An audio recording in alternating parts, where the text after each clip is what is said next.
Have you in the studio? Well, pleasure to be here. Thank you. So, how's the way to approach the market now? Would you say look at the mid caps, small caps, the market is doing well, or would you say look at the index and we have been in a bear market now for the last 9 months?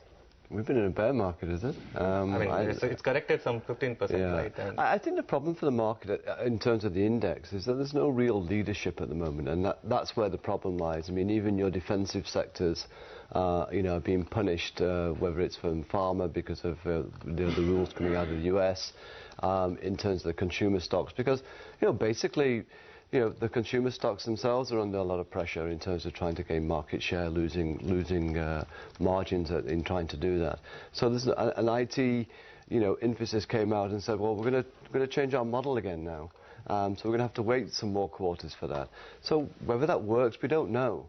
So there's no leadership from the kind of defensive sectors, which you would have hoped would have kept the market higher, given the turmoil we've had globally. So there's so many moving parts. But for India at the moment, the other sectors that you want to kind of look at, say the banking sector, you still got the problems with non-performing loans. So no one has the conviction to kind of go in there and buy at the moment. Hi Andrew, good morning. So with lack of leadership, do you see the upside cap for our market? And if yes, what would it be? And do you think this 2015 low of 75.50 will hold, at least perhaps for the next 6 months? Yeah, I'm trying to not think of the lows. I'm trying to think of what's the catalyst for the markets to move higher. I still go on the view that, from a global perspective, we still need China to do some fiscal policy. And I think that would kind of calm markets' nerves, ahead of what's really happening in China.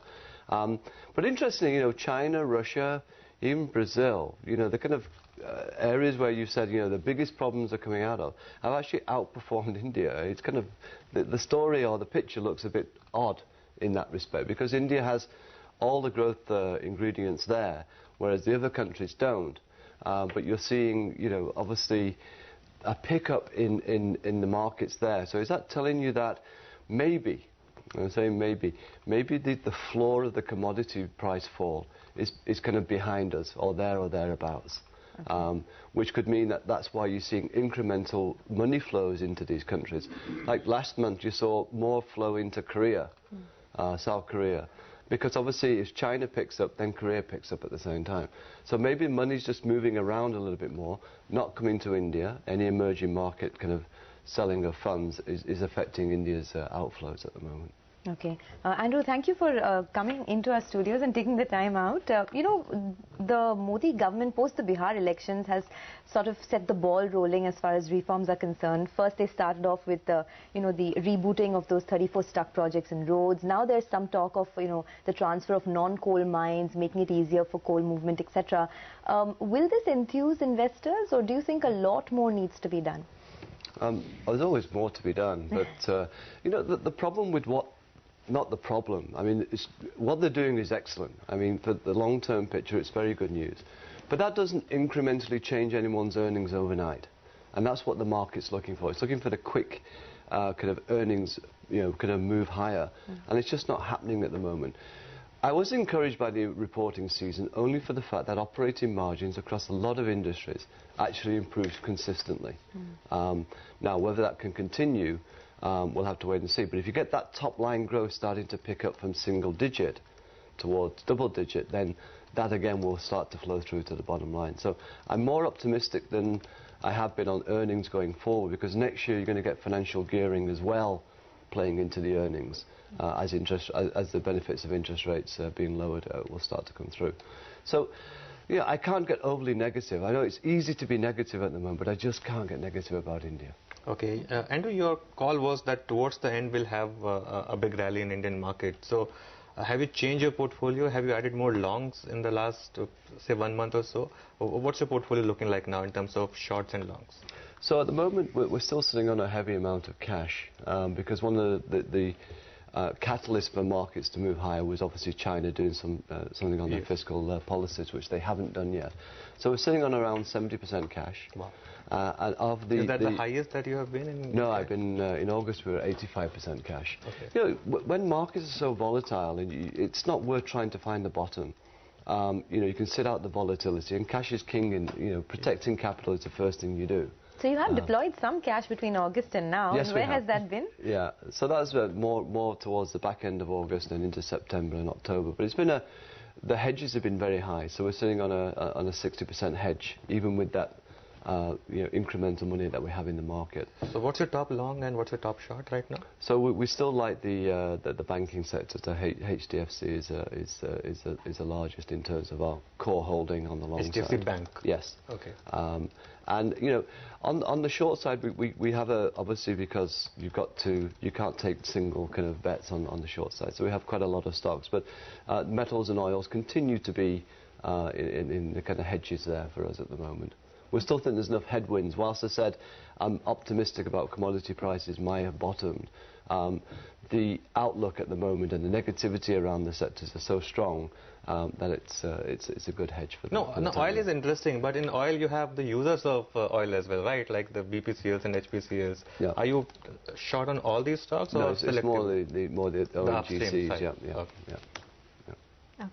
Do you think this 7th Pay Commission report, which is out and has proposed a 23.5% wage increase to all the central government employees, will it move the needle of the market too much? And how much of a consumption boost do you expect on account of this? So first of all, it's a recommendation, and I don't think it'll be implemented till next February or March. Yes, so 1st Jan 2016. So maybe stocks will try and run ahead of that, just on the relief that so many people might be spending some money. I think if they can combine the kind of spending with reining in the fiscal deficit. Now, if that means they've got to cut capex, that's bad news, right? I mean, what the government needs to do is to continue to spend money on the economy to get that multiplier effect. So if the two can be combined, then that will be a great catalyst for the markets, because you'll get not only earnings improving for the consumer good companies, but you also get the kind of industrial starting to pick up because of the pickup in the economy from infrastructure spending. Okay, so let me put all of this together. Consumer spending will go up, earnings will recover maybe in the next year, in FY17. We're going to see a pickup in industrial capex as well. Then why are FIIs so bearish? Why do they continue to pull out money from India? Is it continues to be an emerging market phenomenon, or?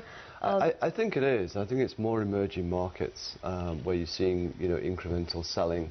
And obviously India is a portion of that. I think there's a shift going on. I can't give you any facts or figures yet, because I think that shift is just happening. But let's go forward and say, you think the world's okay and you want to get back into emerging markets. Now, do you go to an emerging market fund, given that there's possibilities of problems, I don't know, in Africa or Brazil or Russia, or do you start going more towards country funds? And I think we might be going back towards that. I think that shift might be going back towards country funds, of which then I will see India get more incremental flows going into the new year. So I'm less worried about that. The good news is that, if you take the SIP plans, you're getting, what, 3,500 crores of incremental flows every month now. So if you do get FII flows as well, then this market could shoot up very, very quickly. Oh, yeah, SIP has been the story of this year, Andrew. Let's talk about some more stocks. In the past, you have been bullish on Maruti. That's been one stock which has been in an unqualified bull market now. Yes. Do you think it can go up even from here? Well, our view is really on the basis that the yen will probably go more towards the 130. So, Maruti has some good products. It's doing very well. So it has that tailwind of lower kind of input prices, which helps margins. So that's what's going to keep pushing Maruti forward. So not just the product side of it, but also the operating margin side of it. So we still like Maruti. Okay, sorry, did you all add on to any of these pharmaceutical stocks, like a Dr. Reddy's, Lupin, Sun Pharma, after the recent correction? Did you add to your portfolio? No, I mean, on the pharma side, it's I said before, it's a sector you should be able to sleep at night, but it's not, because of, I don't know what's happening with the US, whether it's just to try and kind of knock down the pharmaceutical companies in India or their growth prospects, but there's something there that you're just seeing too many kind of problems for every single pharmaceutical company at the moment. Okay, by the way, GAIL is at 7% now, so that's the stock that you should look at, the intraday chart.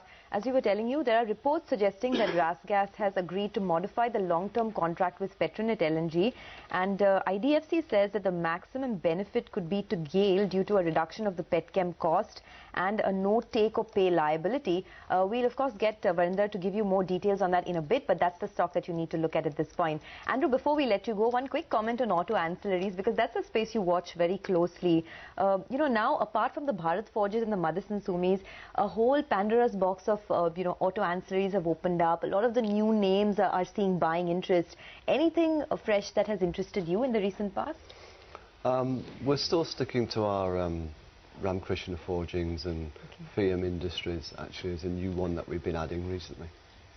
You said that Infosys changed the business model and all of a sudden things are looking different. But in the IT stocks, in the past you've liked Tech Mahindra, that gave you good returns. It's corrected quite a bit already now. What's your pecking order, or are you avoiding IT as a sector altogether now? Yeah, I don't have a pecking order because I'm not actually looking at the sector. You know, the story for Tech Mahindra was obviously the kind of amalgamation of two businesses and taking them into a bigger league. And that's played out for them in terms of the share price. But that decade of growth for the industry is gone. And that's why we're seeing, you know, so many changes in the industry. So, you know, up 14, 15 times, no, I'll buy it at 10 times. I'll look at the industry again at 10 times. Okay, one final market question then, Andrew. This US Fed rate hike, in the past you had said that that was one of the biggest risks for Indian market, if I remember it correctly. Do you still believe that? So I think the risks have been played out in August. I think we've all come, you know, if you go back a few years and take that whole tapering, it's kind of running the same kind of episodes of what happened then. So we'll have this hike in December, hopefully, and move forward. And then, you know, it's going to be so dovish, it's hopefully will not see. But inflation will start to rise in the US next year. Okay, before we let you go, just a word on the season. What's your top four? Chelsea, Arsenal, Manchester United. Sorry, Manchester there's City. only Manchester United. There's no top four. Are you expecting any different answer? Come on, Anand. No. I mean, let's be realistic. You know, No, there's Manchester United and the rest. We are higher in the table than our form. I mean, truth be told. So, what's your gut feeling? Top two, top three? Top three. Top three. Yeah. And who's the front runner? Arsenal or Manchester City? Certainly not Arsenal. But then again, I don't want it to be Manchester City. You know what? You guys can take this offline to some coffee shop or something. When two Man U fans sit together, I don't expect anything else. Anyway, thanks so much, Andrew, for joining us. Well, we need to get back to the markets because plenty of stocks are buzzing around. So let's get Rahul Mohinder into this discussion now. He joins in to give us some technical views. Rahul.